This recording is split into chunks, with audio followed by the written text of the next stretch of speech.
Assalamualaikum warahmatullahi wabarakatuh. Sahabat holistik TV media yang saya cintai, pada kesempatan ini perkenalkan nama saya Nurdin Khalid dari rumah terapi rumah herbal holistik kita.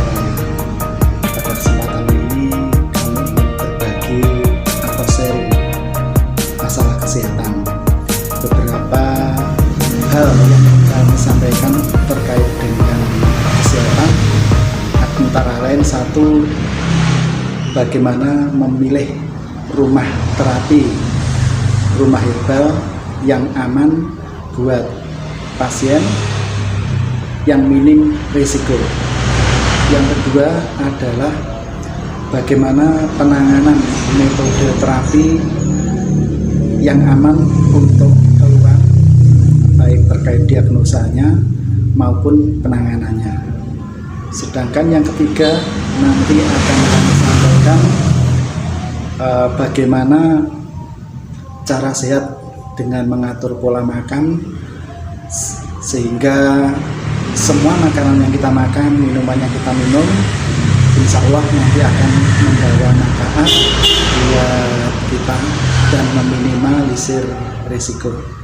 Baik, untuk yang pertama akan kita sampaikan bagaimana cara memilih rumah terapi rumah herbal yang aman buat kita.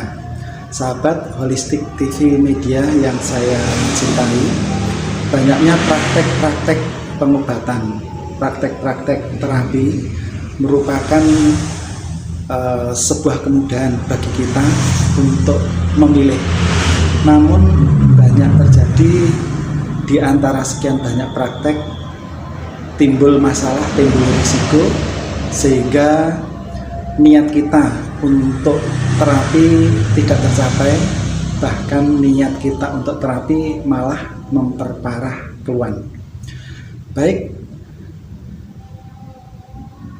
yang perlu diperhatikan adalah ketika kita memilih sebuah rumah terapi, yaitu satu, silahkan dilihat legalitas perizinannya,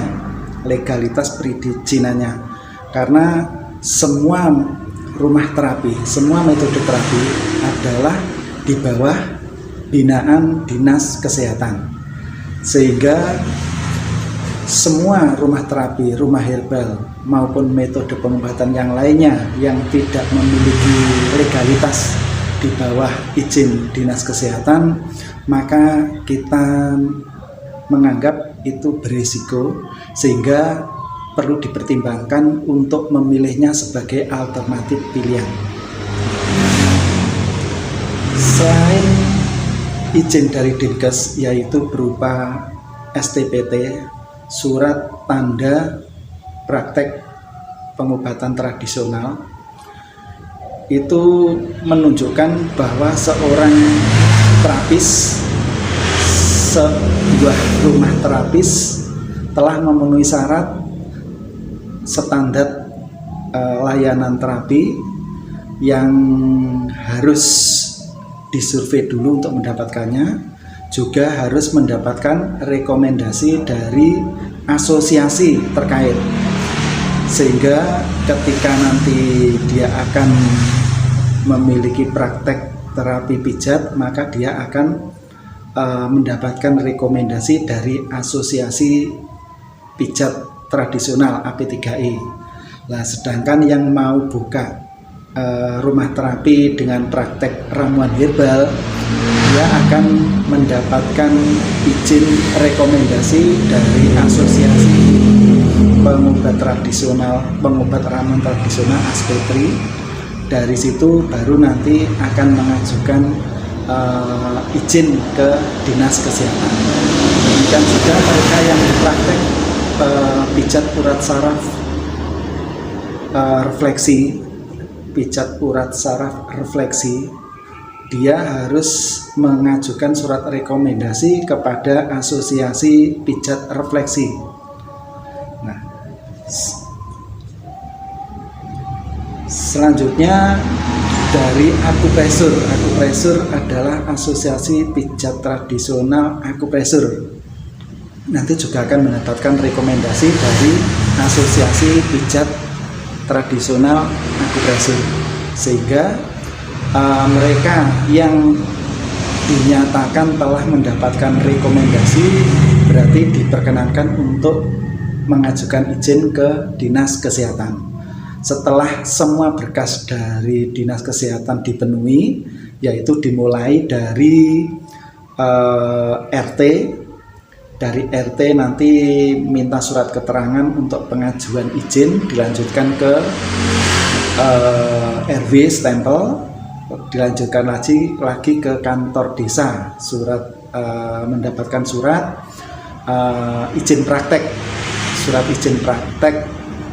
izin tempat praktek, surat keterangan bahwa kita domisili, ya lebih dominan ke domisili, bahwa kita memberikan surat keterangan domisili di mana kita tinggal untuk melakukan praktek itu. Selanjutnya nanti dibawa ke Dinas Kesehatan. Setelah banyak mengisi formulir-formulir, nanti kita mengajukan Dinas Kesehatan dengan membawa surat rekomendasi dari asosiasi di mana kita bergabung. Nah, dari situ baru nanti akan dijadwalkan untuk survei, melihat bagaimana tempat praktek kita, tempatnya istilahnya terpenuhi tidak standarnya, minimal lampu penerangan, tempat sampah, terus untuk minyak-minyak yang digunakan nanti akan dicek apakah itu aman atau tidak. Setelah itu baru nanti akan diterbitkan surat rekomendasi bahwa kita telah disurvei dan dinyatakan lulus untuk mendapatkan surat rekomendasi. Kalau dulu surat rekomendasi sekaligus surat izin praktek STPT dari Dinas Kesehatan. Namun peraturan yang baru untuk saat ini bahwa surat izin praktek STPT diterbitkan oleh kantor KPTST, Kantor Pelayanan Terpadu Satu Pintu. Di mana kalau yang di kabupaten nanti akan diberikan dari KPTSP kabupaten, yang Kotamadya juga dari Kotamadya masing-masing kota. Nah, dari situ baru kita mendapatkan izin surat STPT.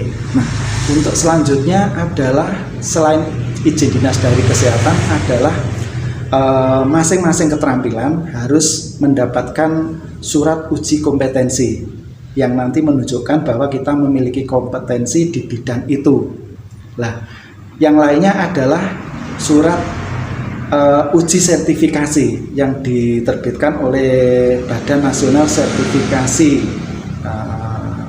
Itu biasanya dari Dinas Pariwisata. Lah, kalau itu sudah dipenuhi, insya Allah itu aman untuk dijadikan sebagai rujukan.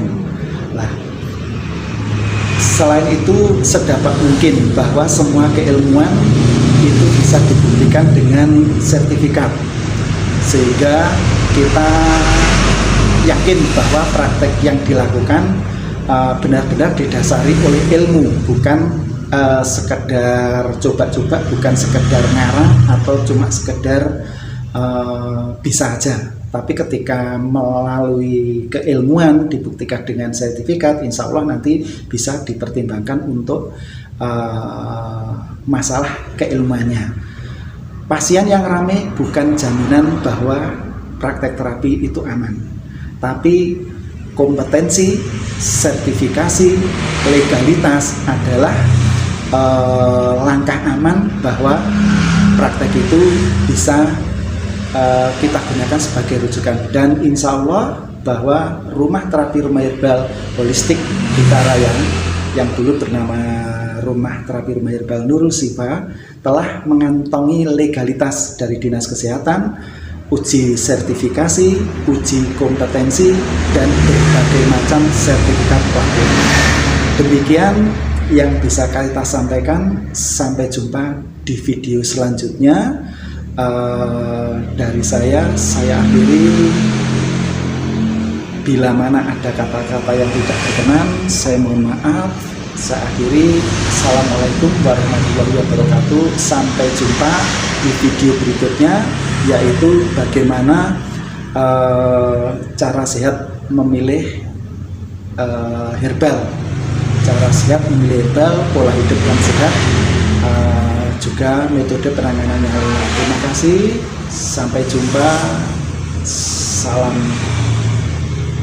hormat.